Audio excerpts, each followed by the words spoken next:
Beleza, boa tarde aí pessoal, não sei quem é que está assistindo nesse momento, mas a gente também vai deixar esse vídeo gravado tanto aqui na página do Facebook quanto no YouTube, tá, no nosso canal. Então hoje, assim como a gente fez em outros vídeos já nos meses passados, a gente vai falar sobre um tema específico, curto, 5 minutinhos, 6 minutinhos no máximo, algum tema que tenha relevância com a nossa área de direito empresarial, tá? E que ajude vocês aí. Hoje a gente separou para falar especificamente sobre controle de jornada, que é uma dúvida constante, principalmente quem está começando, até onde que é necessário você ter um controle, por que isso é necessário, quais são as obrigações nessa questão do controle e como você fazer isso. É isso que a gente tentou separar hoje no tema rapidinho, tá bom? Então, para começar, eu queria falar um pouco sobre a questão do controle de jornada com conflito do que a gente entende hoje por inovação e cultura de startups, e você não tem um controle tão rígido do que está sendo feito, né?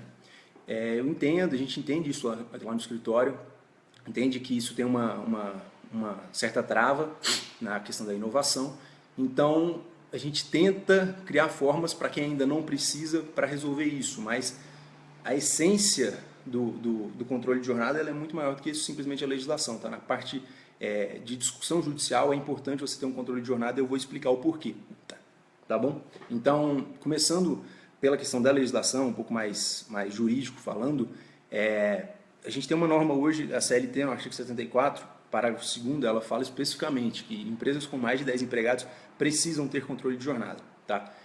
Tem uma definição também na portaria do Ministério do Trabalho, acho que é 1510, que também fala sobre a questão do controle de jornada, como que ele tem que ser feito, quais são as regras para o ponto eletrônico ou para o ponto escrito, que ele é anotado padrão. E esses são os mecanismos da legislação que definem essa questão do controle de jornada. Tem algumas questões de jurisprudência, súmula e tudo mais, mas esse é o principal, tá? Agora, assim, o porquê, quais são as consequências de você não ter um controle de jornada e o porquê que a gente insiste tanto na parte legal disso.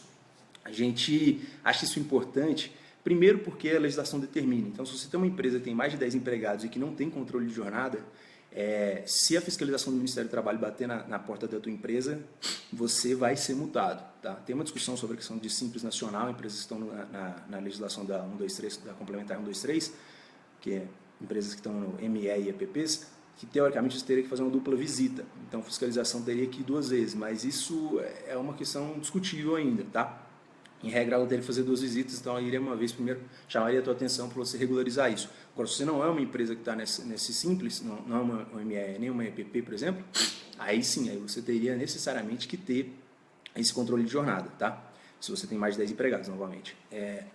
De qualquer forma, se você não tem, você não precisa ter legalmente esse controle de jornada, mas por que é interessante você ter? Pela questão específica de uma eventual ação trabalhista, tá? Então, digamos que se um empregado teu entra na justiça para reclamar horas extras, por exemplo, ele fala que trabalhava 10 horas por dia durante todos os dias, durante 5 anos. Isso vai dar muita hora extra para o cara, tá? Para ser paga. Então, isso é um passivo gigantesco. E a obrigação de se comprovar isso na Justiça do Trabalho acaba sendo transferida para a empresa, tá? Por quê? Porque hoje você tem a questão da hipossuficiência do trabalhador, então ele é uma parte mais fraca na relação de trabalho ao trabalhador.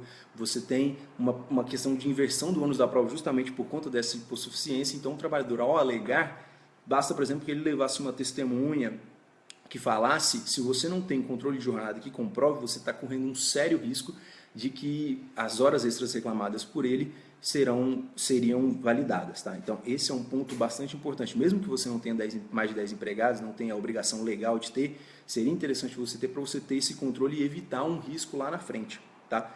Porque isso dá um passivo imenso para algumas empresas e pode ser que atrapalhe o teu negócio, tá?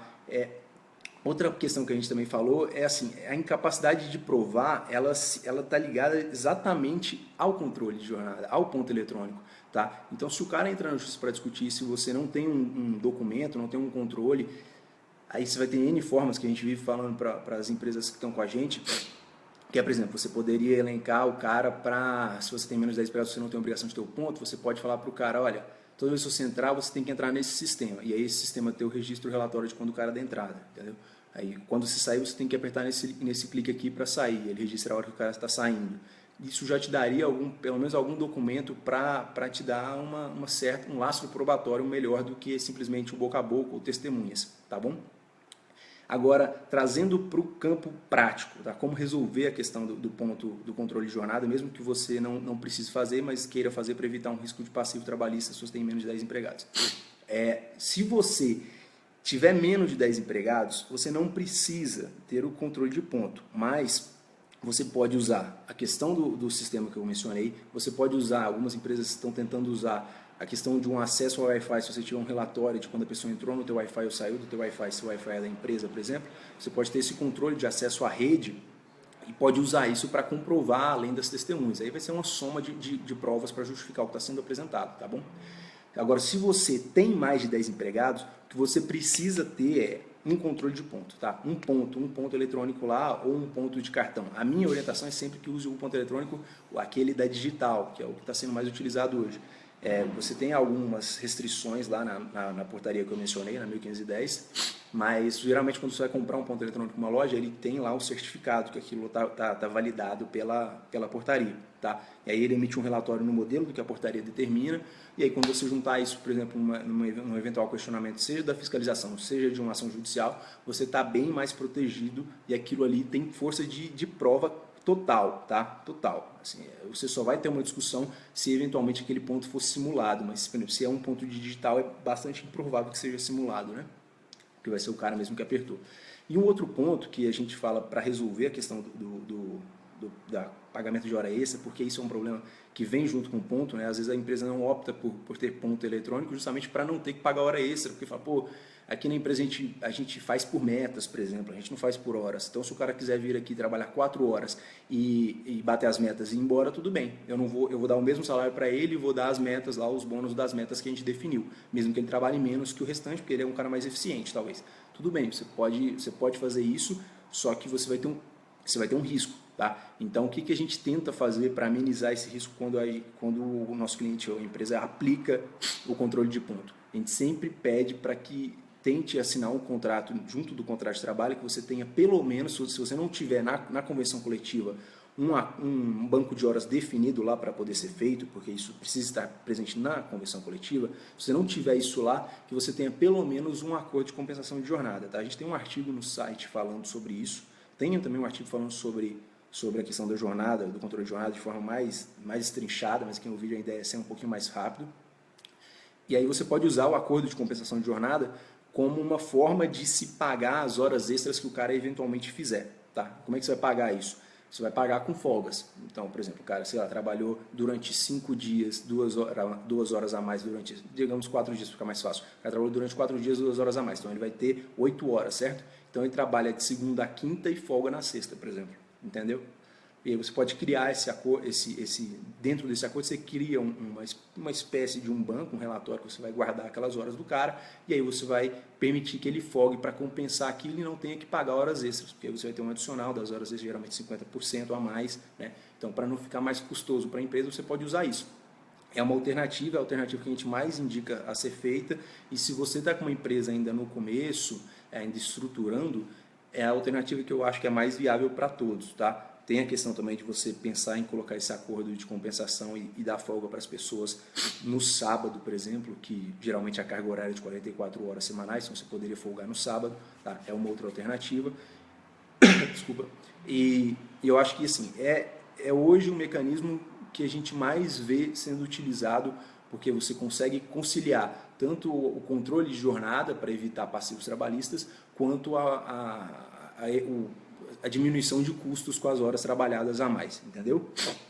E, assim, basicamente, era esse que era o ponto que a gente queria trazer para vocês. Então, assim, recapitulando, se você tem mais de 10 empregados, você precisa ter controle de jornada obrigatoriamente pela lei. Se você não tem, você não precisa, mas é bacana que tenha para ter uma proteção e evitar um passivo trabalhista lá na frente, tá?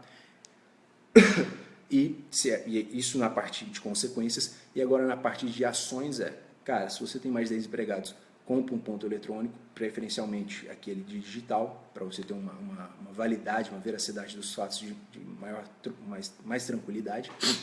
Se você não tem mais de 10 empregados, você não precisa comprar o ponto. Se você quiser comprar, ótimo, tá? Assim, na nossa visão legal é ótimo. Mas se você não quiser comprar, Se você não quiser ter esse controle nesse formato, você pode ter outros tipos de controle, mas aí você tem que estar ciente que você está abrindo um risco, tá bom?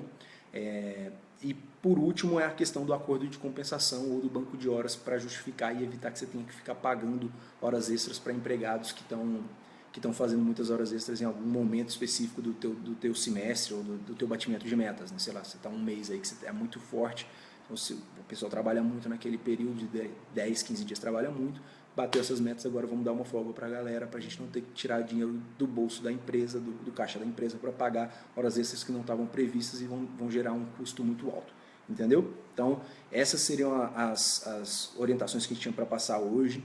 Estou passando isso aqui porque a gente viu que é uma dúvida bastante comum e principalmente na questão do risco disso, do porquê que isso é prejudicial. Porque geralmente um empresário, principalmente um empresário que voltado mais para a área de tecnologia, ele está muito acostumado hoje a trabalhar no remoto, né? Então é muito difícil você ter um controle efetivo da jornada dos teus funcionários do remoto, né? Isso é um outro problema, tá? Ainda tem algumas discussões sobre isso, até por conta disso você fica um pouco no risco se você tem um trabalho remoto que você não consiga ter controle de jornada, claro, tá? Então algumas empresas o que elas fazem, elas obrigam que o funcionário entre no sistema para conseguir trabalhar remoto, tá? É uma alternativa para quem trabalha remoto, mas ainda é uma questão bastante discutida até onde que isso não gera uma possibilidade de farsa e enfraquece a tendência probatória daquilo, tá bom? Basicamente era isso que eu tinha para falar.